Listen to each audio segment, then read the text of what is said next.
Makanya saya setuju itu dengan Pak Presiden Jokowi beberapa hari ini buat pernyataan melarang semua menteri mewacanakan presiden 3 periode. Karena memang nggak sehat, Pak. Kekuasaan yang terlalu lama tuh nggak sehat. Bahkan kalau bisa pecat aja itu yang mewacanakan presiden 3 periode. Karena itu nggak sehat. Berikutnya yang kelima, yakni setan masuk. Setan masuk ini, nah ini setan paling keren, Pak. Provokator. Setan adu domba. Dan setan masuk ini menggerakkan massa untuk menciptakan kekacauan. Massa demo itu berangkat dari rumahnya ikhlas. Tapi begitu sudah di tengah-tengah massa, mulai dia dikendalikan dan dipolitisir oleh yang namanya setan masuk. Makanya saya ketawa sendiri, Pak. Demo bagus dalam negara demokrasi, unjuk rasa. Tapi demo ujung-ujungnya ingin menurunkan presiden. Kapan majunya negara kita ini? Apa iya kalau ganti presiden kita pasti lebih baik? Belum tentu kan, kapan majunya kita?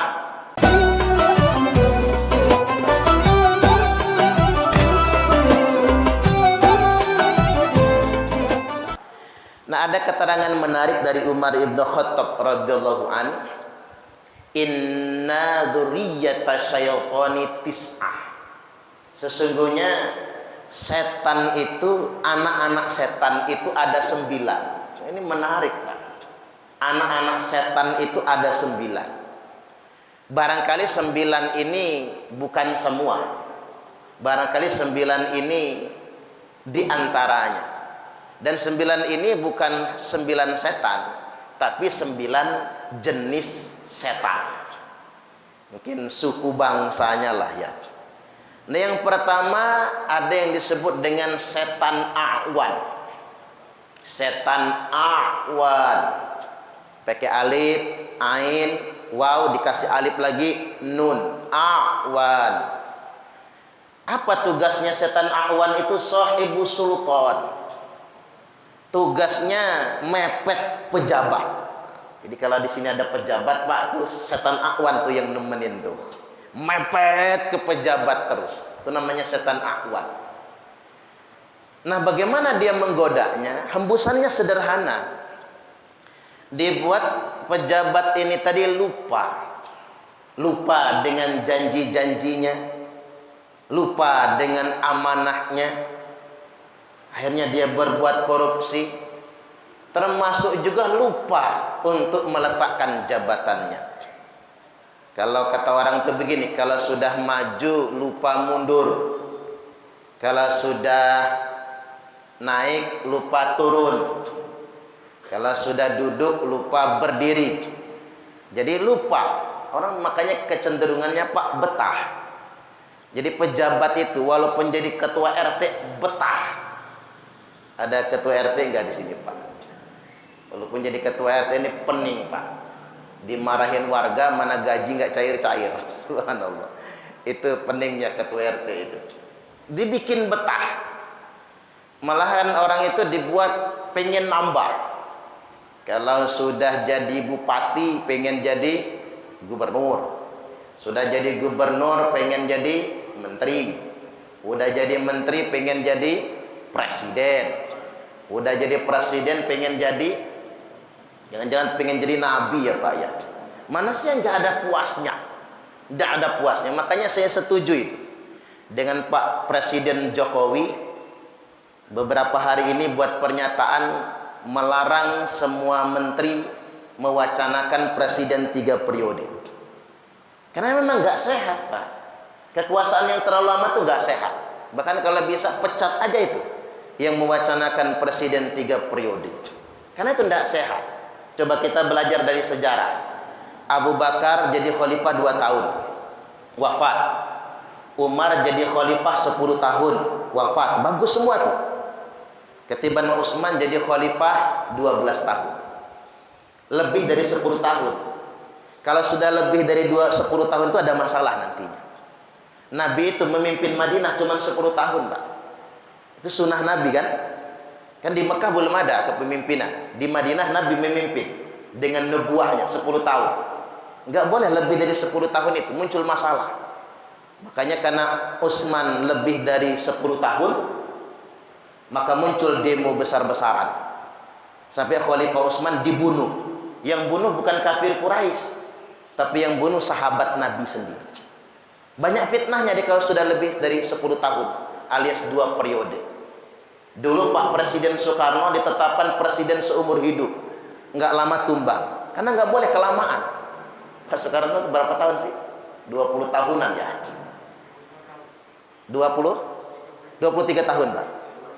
Iya, Pak Soekarno. Pak Soeharto 32. Pak Soeharto itu 32 tahun. Kelamaan. Sampai Pak Soeharto dialog sama anak-anak kecil itu. Ditanya satu-satu dengan gaya Pak Harto, kamu pengen jadi apa? Pengen jadi dokter? Bagus, kata Pak Harto. Lah kamu pengen jadi apa? Pengen jadi guru? Bagus. Nah kamu pengen jadi apa? Insinyur? Bagus. Satu anak ditanya, kamu pengen jadi apa? Presiden? Jangan, kata Pak Harto. Presiden sudah ada. Saking gak mau diganti loh Pak. Coba dia ngomong bagus, tapi habis saya gitu kan. Saking gak pengen diganti. Itulah kekuasaan. Nah ini yang namanya setan awan. Orang gak akan pernah ada puasnya. Kedudukan setingkat apapun. Nah tinggal kita sama mawas diri terhadap itu semua, karena kekuasaan pasti dimintai pertanggungjawaban. Apalagi kalau korupsi, malah diadab sekalian nantinya. Kan begini, korupsi itu begini Pak, ruddul khiyat wal makhit. Walaupun cuman benang sama jarum, itu wajib dipulangkan. Karena kalau nggak dipulangkan nanti diadab. Gimana kalau triliunan ya Pak ya? Subhanallah, berat amanah itu. Oke, yang pertama setan awan. Yang kedua, ada namanya setan dasim. Setan dasim. Setan dasim ini sahibul buyut. Mepetnya di rumah-rumah. Tugasnya merusak rumah tangga. Yang dihembuskan itu penyakit apa? Penyakit bosan. Bini yaitu itu terus lah Pak. Dibuat kita ini dibikin bosan sama istri. Nah istri juga dibikin enak sama suami. Ini hati-hati zaman sekarang ini setan dasim Pak, merasuknya ke media sosial.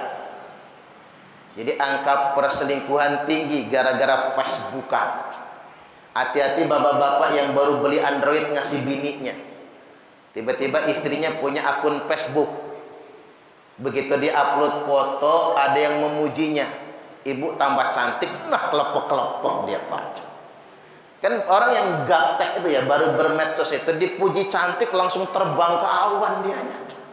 The fly to the sky, rasa terbang ke langit dia. Tapi ya enggak semata-mata salah istri. Karena kadang-kadang salah suami juga sih Pak, enggak pernah memuji istri. Nah, ini kan bapak-bapak semua, saya kasih tahu resepnya. Istri itu paling suka dipuji suami. Walaupun mujinya itu tercenderung fitnah Pak, enggak sesuai dengan kenyataannya, tapi paling senang. Karena istri yang tidak pernah dipuji suami, bahaya ketika dipuji suami tetangga. Ini yang jadi masalah itu. Hati-hati. Makanya angka perceraian meningkat gara-gara reunian. Temu alumni SMA. Begitu temu alumni SMA, ketemu mantan pacarnya waktu SMA. Kata mantan pacarnya, subhanallah. Pakai tasbih Pak, karena ada haji mantan pacarnya ini. Subhanallah, kamu dari dulu nggak pernah berubah. Pret, kata malaikat. Ini memuji apanya yang nggak berubah? Cuman karena diri masih istri ini nggak pernah dipuji suami. Begitu ketemu di luar mantan cowoknya dulu dipuji, kelepok-kelepok Pak. Rasanya berbunga-bunga. Akhirnya terjadi CLBK. Cinta lama belum kelar. Itu yang terjadi. Makanya menjaga harmoni rumah tangga adalah bagian dari strategi agar terhindar dari setan dasim yang ingin merusak rumah tangga. Kemudian yang berikutnya yang ketiga.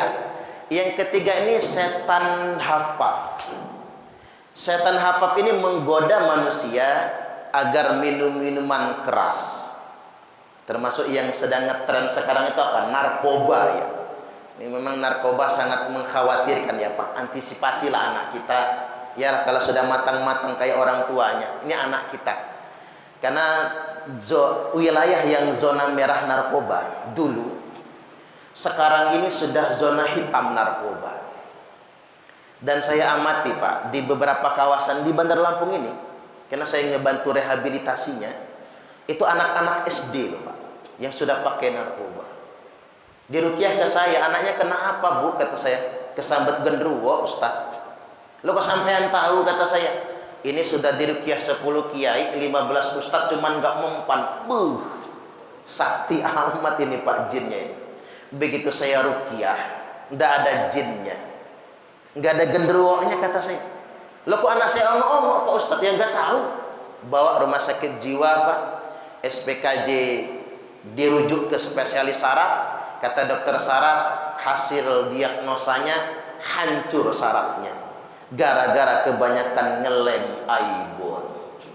Ini bahaya narkoba itu luar biasa ya. Ganja tak terbeli, sabu apalagi, aibon diembat. Jadi kita ini alih-alih kemarin sibuk ngurusin corona ya Pak, narkoba terabaikan. Narkoba merajalela. Ini yang lebih mengkhawatirkan menurut saya. 3 ya. Kemudian yang keempat, setan lakus. Apa tugasnya setan lakus? Sahibul majus. Setan lakus ini menggoda manusia agar menjadi penyembah api. Di dalam bahasa sekarangnya apa? Penyembah berhala, menyembah selain Allah Subhanahu wa taala. Punya iktikad dan keyakinan selain Allah bisa mendatangkan keselamatan untuknya, sehingganya dia bergantung kepada selain Allah Subhanahu wa taala. Kemudian yang berikutnya yang kelima, yakni setan masuk. Setan masuk ini, nah ini setan paling keren Pak, provokator, setan adu domba.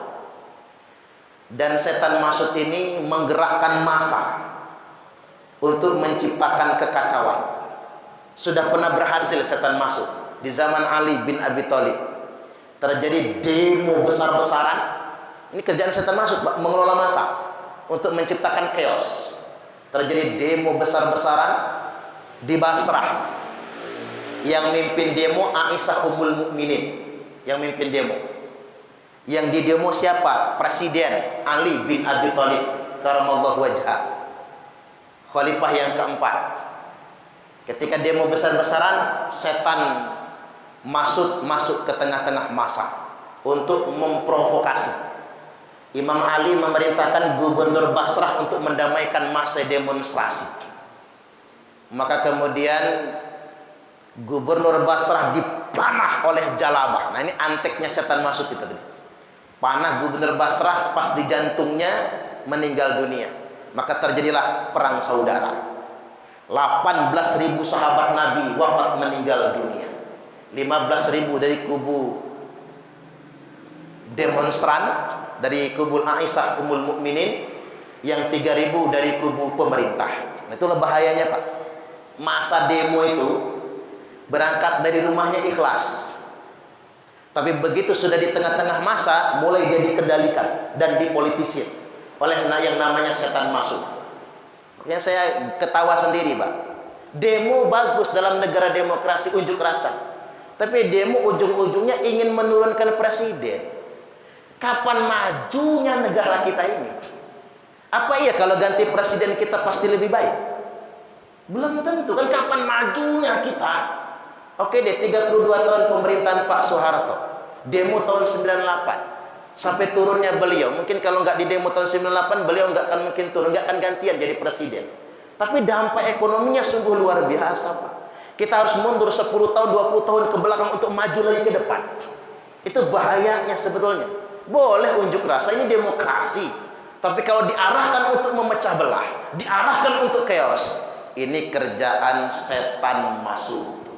Jangan mau dikelola orang. Jadi hati-hati, jangan mau dimanfaatkan, diarahkan buat kepentingan tertentu. Ya ujung-ujungnya orang yang menikmati kuenya, kita yang bercapek-capek dan berlelah-lelah di bawah nanti. Jangan mau dipolitisir. Baik, kemudian yang berikutnya setan murah.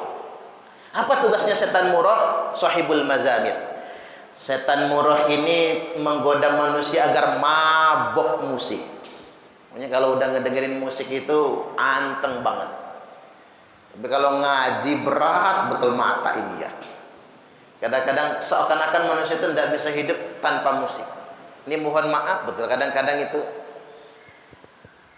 kita seolah-olah kalau hajatan enggak dangdutan itu kayaknya kurang afdol gitu Pak. Iyalah kalau cuman musik biasa, kadang-kadang yang diundang itu biduanitanya pakaiannya kurang lengkap, ditutup bawahnya atas kelihatan, atas ditutup bawah sengketoan, depan ditutup bokongnya yang nongol, bokong ditutup depannya kelihatan, terus joget depan Pak Yai sujud, kan gak enak Pak. Pak Yai sujud nunduk terus, pegel pala, ngangkat kelihatan, dilihat dosa nggak dilihat mubazir, kan begitu.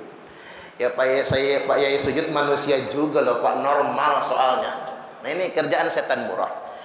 Baik, dikit lagi. Yang berikutnya yakni setan wasin.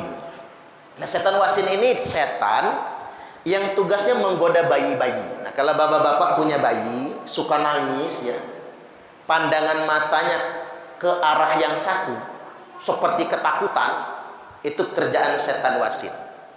Ada satu setan yang mengganggu bayi namanya wasin, dan ada satu jin namanya umusibyan yang suka mengganggu bayi. Kalau umusibyan itu kalau bahasa kitanya kuntilanak. Jadi kuntilanak itu bukan khurafah, bukan tahayyul. Kuntilanak itu ada, bahasa Arabnya umusibyan. Dia dari jenis jin. Nah temenan sama setan, namanya setan wasin, menggoda si bayi. Makanya kalau anaknya nangis kencang, ruqyah aja mandiri Pak. Gimana cara ruqyahnya? Baca ayatul kursi 3 kali, pijitkan dari lehernya sampai ke ubun-ubunnya, sembuh dia. Udah di ruqyah sendiri nggak sembuh juga, bawa ke ustaz. Nggak sembuh juga, jangan-jangan kecetit, disepa bayi Pak, dibawa ke dukun beranak, dukun bayi, dipijit si bayi, masih nangis juga. Woi ternyata dari pagi belum dikasih makan, ya kelaparan dia Pak, makanya kenceng banget nangisnya. Simple nanganin bayi itu, bacakan ayat kursi, diruqyah sendiri, nggak akan keganggu lagi insya Allah. Baik, kemudian yang berikutnya yang ke-8 sekarang ya, setan walhan. Nah setan walhan ini alladzi yuwaswisu fil ibadah, yang suka ganggu sholat sama wudhu kita. Nah ini ilmu Pak. Kalau ada anak muda, ini biasanya anak muda yang kena. Anaknya remaja atau pemudi, lihat anaknya kalau dia sudah wudhu berulang-ulang, wudhu lagi, udah wudhu lagi. Nah ini kena setan walhan dia. Mengapa ini harus saya tekankan? Karena banyak yang gila gara-gara penyakit ini. Sampai gila loh Pak, sampai depresi. Kalau sholat itu ngulang-ngulang takbirnya, Allahu Akbar, kurang mantap, Allahu Akbar, kurang mantap, ngulang-ngulang takbirnya itu kerjaan setan walhan. Nah apa obatnya kalau ketemu yang begitu? Nanti tularkan ini Pak, kalau ngeliat orang yang begitu, obatnya kalau sudah wudhu jangan pernah diulang. Sekali ngulang masuk jebakan setan, 2 kali tambah dalam, 3 kali tambah dalam, 5 kali tambah dalam, sampai dia gila nantinya. Ini kerjaan setan walhan. Pokoknya jangan pernah diulang. Kan begini nih, habis wudhu belebet gitu, kayak ada yang keluar gitu. Itu bukan kentut. Sekali lagi bukan kentut, itu setan nyelimpet dia di sana Pak, nyelip dia di sana. Itu bukan angin, biarkan saja. Kan habis cebok nih ya, habis cebok kok kayak ada yang keluar. Jangan diulang wudhunya, lanjut saja sholat. Atau begini, ada rasa was-was, kayaknya tadi waktu basuh tangan ada yang kurang. Ingat, jangan diulang. Sekali mengulang tambah dalam, apalagi berkali-kali mengulang, jangan pernah diulang. Terus ada yang nanya sama saya, Ustaz, gimana kalau rasa-rasa kentut? Saya ragu betul. Kan wudhu gratis ini pokoknya jangan pernah diulang. Kalau engkau ragu betul, kata Nabi, kentut itu tanda pastinya dua. Ada baunya, ada suaranya. Ya kalau suaranya sampai but misalnya Pak, ya kentut namanya. Termasuk bapak-bapak duduk begini nih Pak. Duduk begini nih kalau rasa-rasa buang angin, nggak buang angin. Nggak bisa buang angin duduk begini, nggak bisa. Saya sudah ngetes soalnya. Perut kembung, duduk begini, dibuang nggak bisa anginnya. Karena ngapa? Ketutup salurannya. Nah kalau posisi duduk begini bisa dibuang. Kalau dikondisikan. Angkat dikit kakinya gitu kan. Miringin dikit gitu. Makanya kalau orang duduk-duduk pas yasinan gitu, miring-miring, mengondisikan kayaknya dia. Ketahuan. Nggak bisa. Jadi angin itu nggak bisa keluar dengan sendirinya, nggak bisa. Suami kentut depan istri gitu, but misalnya, maaf mah nggak sengaja, nggak ada kata nggak sengaja. Itu nggak bisa lah kalau nggak ditekannya keluar dia. Walaupun sering disampaikan oleh Dr. Aisyah Dahlan, kentutnya suami depan istri itu adalah bagian dari kemesraan. Makanya ciri suami yang mesra itu sering kentut depan bininya. Enak aja kata ibu-ibu, balas aja kata saya kentut juga. Jadi saya ingatkan Pak, sekali lagi kalau ketemu teman, saudara, keluarga atau anak yang wudhunya diulang-ulang, kasih tahu obatnya cuma satu. Jangan pernah diulang. Begitu hari ini dia berhasil nggak ngulang, 2 hari berikutnya nggak ngulang, seminggu sembuh penyakit was-wasnya. Itu jebakan setan warhad. Dan yang ke-9 yang terakhir, setan zalitun. Setan zalitun ini sahibul aswaq, tempatnya di pasar-pasar, menggoda pedagang agar curang, menggoda pembeli agar terlalu betah di pasar. Lupa Ustaz, katanya setan diikat. Bulan Ramadan pasar membludak, apalagi dekat Lebaran ya Pak ya, yang beli banyak. Ya tadi pedagang masih curang. Itulah yang disebut dengan karakter Pak. Ketika orang yang memang karakternya curang, nggak perlu digoda setan, dia akan jadi curang. Ketika dia berdusta tanpa harus digoda setan, dia tetap akan berdusta. Sekali lagi, setan cuman supporter. Pelaku utama adalah kita sendiri. Maka setan tidak pernah menanggung dosa umat manusia. Diri kitalah yang menanggung dosa dan kesalahan kita sendiri. Demikian dari saya, tapi mudah-mudahan dengan bulan suci Ramadan ini semua dosa-dosa kita diampuni oleh Allah Subhanahu wa taala. Allahumma amin amin ya rabbal alamin. Subhanakallahumma wa bihamdika asyhadu an la ilaha illa anta astaghfiruka wa atubu ilaik. Wallahul muwaffiq ila aqwamit thariq. Wassalamualaikum warahmatullahi wabarakatuh.